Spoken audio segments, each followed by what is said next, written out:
반갑습니다. 송주준입니다. 저는 요즘 들어서 기업가 분들과 자영업자 분들을 보면서 참 대단하고 존경스럽다라는 생각이 드는데요. 솔직한 제 심정으로는 국회의원 300명 다 합친 것보다 300명뿐만이겠습니까? 지금까지 있던 국회의원 싹 다 합친 것보다 기업가 분들이, 자영업자 분들이 훨씬 더 애국자라고 봅니다.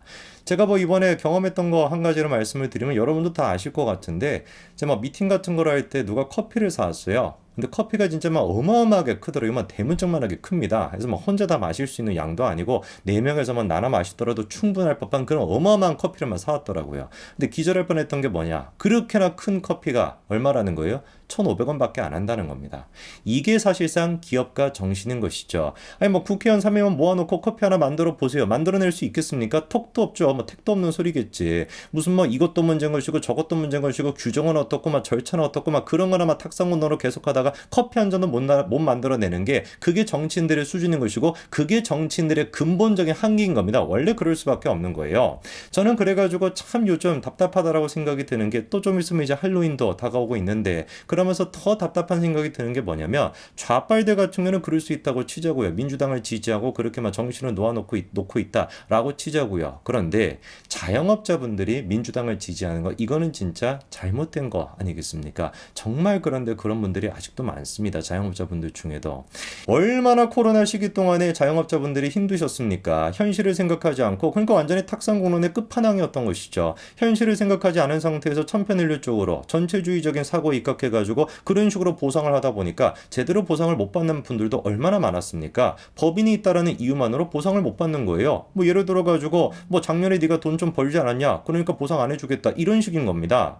국가에 나서가지고 국가가 나의 어떤 자유, 내가 장사할 수 있는 자유를 억지로 그렇게 법률적으로 막아놨는데 그거에 대해서 보상을 해주는 그런 조폭 나라가 어디 있겠습니까? 완전히 원시 조폭 사회였던 거예요. 그것뿐만이었습니까? 헬스장에 적용되는 규칙과 발레교습소에 적용되는 규칙 그리고 또 춤 교습소에 적용되는 규칙 모든 것들이 다 달랐던 거 아닙니까? 수많은 자영업자들이 그러다 보니까 문재인 정부 5년 동안에 그렇게 피해를 봤어요. 그런데도 소름이 끼치는 게 뭡니까? 여전히 민주당을 찾아가가지고 하소연하고 여전히 민주당한테 표를 준다는 겁니다. 문제를 만들었던 게 민주당인데 그 민주당을 찾아가가지고 문제를 해결해달라 이러고 있는 꼴입니다. 이게 정상이겠습니까? 그런데 그런 비정상이 너무나 많았던 것이고 그 결과 민주당이 다수당을 차지를 하고 그러니까 여전히 이 인간들이 정신을 못 차리고 똑같은 짓거리를 또 하는 겁니다. 할로윈 때도 마찬가지였던 거 아닙니까? 정말로 민주당에서 얘기했던 거 잊지 않겠다라고 하는 것이 무슨 그때 희생당한 분들을 위해 가지고 유가족 분들을 위해 가지고 그 사건을 잊지 않겠다라는 거겠습니까? 택도 없는 것이죠. 민주당 입장에서는 잊어서는 안 되는 것이지 끝까지 국민들이 그때의 슬픔을 잊어서는 안 되는 것이죠. 왜? 그래야지 할 수 있으니까 정치적으로 이용해 먹을 수 있으니까. 도대체가 민주당 인간들이 이런 짓거리를 벌이는 게 문자를 통해서도 우리가 다 확인이 되지 않았습니까? 그 사고를 어떻게 해서든 간에 정치적으로 활용해야 된다라고 하는 속셈을 우리가 다 느꼈고 한두 번이 아니지 않았습니까? 반일 선거도 마찬가지였던 거예요. 정말로 반일을 위해 가지고 반일을 하는 것도 아니고 물론 반일을 위해서 하는 것도 정신병이지만 반일을 위해서 반일을 하는 것도 아니고 정치적인 목적을 가지고 총선에 이용해 먹겠다라고 반의를 했던 것이고 그리고 이번에 코로나 같은 경우도 철저하게 정치적인 목적을 가지고 코로나 방역 정책을 세웠던 것이고 할로윈 사고 또한 마찬가지로 똑같이 접근하고 있는 겁니다. 정부뿐만이 아니라 민주당뿐만이 아니었죠. 그렇죠? 무슨 유시민 같은 이런 인간들 그리고 더 탐사 같은 진짜 인간 같지도 않은 인간들이 나와가지고 수도 없이 그 할로윈 사고를 갖다가 자기들의 이익을 맞게끔 써먹었던 것인데 아직도 민주당을 지지하고 있는 사람들이 여전히 있습니다. 심지어 누구조차도 이태원에서 장사하시는 분들조차도. 그 결과 지금 이태원이 얼마나 엉망진창이 됐었습니까? 아예 그냥 이태원에 사람들이 가지도 않았습니다. 그러면 저 기간 동안에 자영업자들의 피해는 고스란히 늘어나게 되는 것인데 그 분위기를 누가 만들어냈던 거예요? 민주당이 만들어냈던 거 아닙니까? 계속해가지고 슬픔의 분위기를 갖다가 유지시키는 거예요. 국민들은 이제 좀 잊고 그래 그 사고는 있었는데 그 사고는 안타까웠고 근데 우리가 일상을 또 살아가야 되는 거 아니냐? 그게 진정으로 사회적인 차원의 국가적인 차원의 슬픈 사건, 안타까운 사건에 대처하는 방식인 거 아니겠습니까? 언제까지 그 슬픈 사건에 대해 가지고 매달려 있어가지고 국민들의 일상이 침해가 돼야 되겠냐고요. 근데 그 짓거리를 맨날 민주당이 하고 있는 거 아닙니까? 절대로 잊어서는 안 되는 거예요. 국민들한테 절대로 그때의 사고를 잊어서는 안 된다. 그때의 슬픔을 절대로 우리가 까먹어서는 안 된다. 이게 민주당이 해왔던 방식 아닙니까? 세월호 때도 똑같았던 것이죠. 사고가 있었다. 그 사고가 있었으면 그거에 대해서 진상 규명을 하고 그리고 관련돼 가지고 처벌할 게 있으면 처벌을 하고 보상할 게 있으면 보상하고 그렇게 시스템적으로 처리가 됐으면 되는 것이죠. 것인데 그때 국민적인 분위기가 어땠습니까? 어디 뭐 여행도 못 가는 거예요. 연예인이 누구 뭐 해외여행 갔다가 들키면은 무슨 뭐 집중 포화를 당하고 막 집단 린치를 당하고 막 난리가 나고 그게 정상적인 국가의 모습이겠습니까? 그거는 21세기 현대 사회가 슬픈 사건과 안타까운 사고를 대처하는 방식이 아닙니다. 그런데 세월호 때도 그랬고 이태원 때도 똑같았던 거예요. 그리고 그거를 주도하고 있던 인간들이 누굽니까? 유시민이나 더참사나 민주당이나 이런 잡스러운 것들이 나와가지고 그런 분위기를 의도적으로 조장을 했던 것이죠. 당연히 그러다 보니까 이태원에서 장사하시는 분들도 장사를 못하는 거죠. 그때 장사했다가 어떻게 되는 겁니까? 국민 쪽으로 완전히 비판받지 않겠어요? 야, 애도 귀 가는데 어떻게 장사하냐? 이렇게나 슬픈 사건이 있을 때 너는 어떻게 그렇게 신나는 노래를 틀고 장사할 수 있냐? 야, 클럽들 다 문 닫아라. 어떻게 이렇게 슬픈 사고가 그 앞에 있었는데 거기서 뭐 춤을 출 수가 있냐? 이거는 현대 문명 국가의 모습이 아닌 겁니다. 사고는 사고로 접근을 하고 그거는 시스템적으로 처리를 해야 되는 것이고 특정 사람들의 슬픔을 다른 사람한테 그걸 넘어가지고 국민 전체한테 강요한다는 건 그거는 원시 사회의 모습입니다. 그런데 그거를 왜 그렇게 정치권에서 계속해가지고 기념비 같은 거를 만들고 하겠습니까? 철저히 정치적인 목적이 있는 거예요.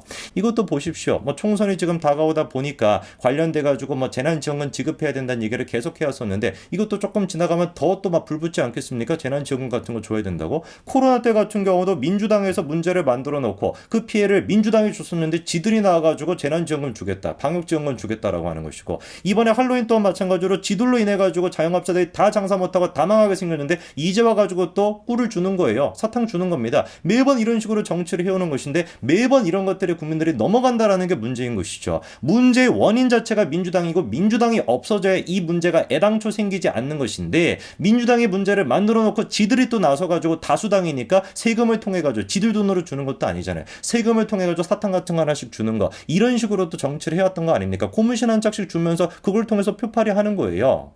저는 이번에 이태원의 그 상권이 다시 살아나고 있는 거를 보면서 한창 이제 뭐 한 몇 년 동안 얼마나 그게 막 또 소란스러웠고 그게 막 제대로 안 됐습니까? 근데 최근에 보니까 이태원 상권이 다시 조금씩 살아나는 것 같더라고요. 여러분 잘 아시는 것처럼 키아프나 프리즈 엄청난 이번에 행사가 또 서울에서 있지 않았습니까? 근데 이 행사 끝나고 난 다음에 뒤풀이 같은 장소로 이태원의 클럽 같은 데서 많이 했었거든요. 그때 제가 가가지고 깜짝 놀랐습니다. 저도 이제 뭐 그 초청돼가지고 한번 가서 봤었는데 어마어마하게 많은 사람들이 있더라고요. 상권이 이제 옛날처럼 그렇게 완전 죽은 상권이 아니라 다시 부활해가지고 자영업자도 막 힘을 얻고 막 열심히 장사하고 열심히 물건 팔고 있더라고요. 얼마나 보기 좋습니까? 지금도 마찬가지입니다. 인스타그램 같은 거 보니까 올라오는 글들이 뭐 이런 것들이요. 금요일만 되면은 완전히 개미새끼 한 마리 없었는데 다시 이제 그 부활이 돼가지고 많은 사람들이 가가지고 지금 또 즐기고 있습니다. 얼마나 보기 좋습니까? 저래야지 사회가 그 슬픔이라고 하는 것에 계속 묶여있는 것이 아니라 한 발짝 더 진보하고 진정으로 그래야지 슬픔이 승화가 될 수가 있는 거거든요.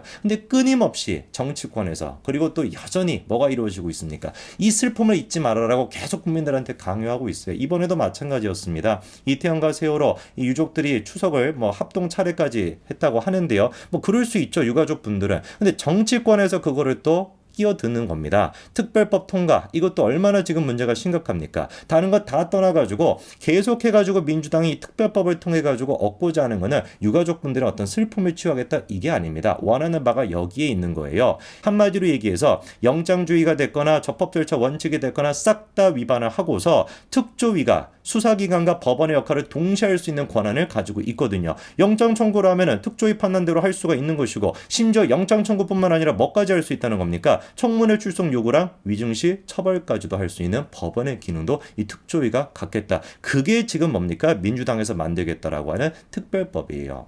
민주당이 매번 해왔던 방식이 이런 식입니다. 국민들한테 문제거리를 만들어내고 지들이 문제를 해결하겠다라고 하면서 고문신 한 짝씩 주면서 선거 기간 되면 표 팔아먹는 거. 그게 민주당이 정권을 유지했던 방식인 것이고 정권을 잡고 난 다음에 그렇게 다수당이 되면 법치주의를 무시해가지고 떼법으로서 전체주의식으로 지금도 개딸도 똑같지 않습니까? 깨문이들 했던 거 그대로 지금 답습해가지고 하고 있는 것이잖아요. 법원의 판단이 중요하지 않다. 우리가 주장하는 게 진리다. 우리가 주장하는 게 법인 것이다. 그래가지고 박근혜 전 대통령 같은 경우도 1심 판결이 나오기도 전에 그렇게 국회에서 탄핵소추안이 통과가 될 수 있었던 거 아니었습니까? 이런 식으로 민주당이 매번 전체주의적으로 정치를 해왔습니다. 더 이상 우리가 이거를 가만히 둬서는 안 됩니다. 진심으로 저는 이태원 사건이 다시 부활했으면 좋겠고 진심으로 자영업자 분들이 다른 사람은 몰라도 자영업자 분들만큼은 민주당을 찍지 않으시길 바랍니다. 그게 여러분들이 살 길입니다. 여기까지 말씀드리겠습니다. 감사합니다.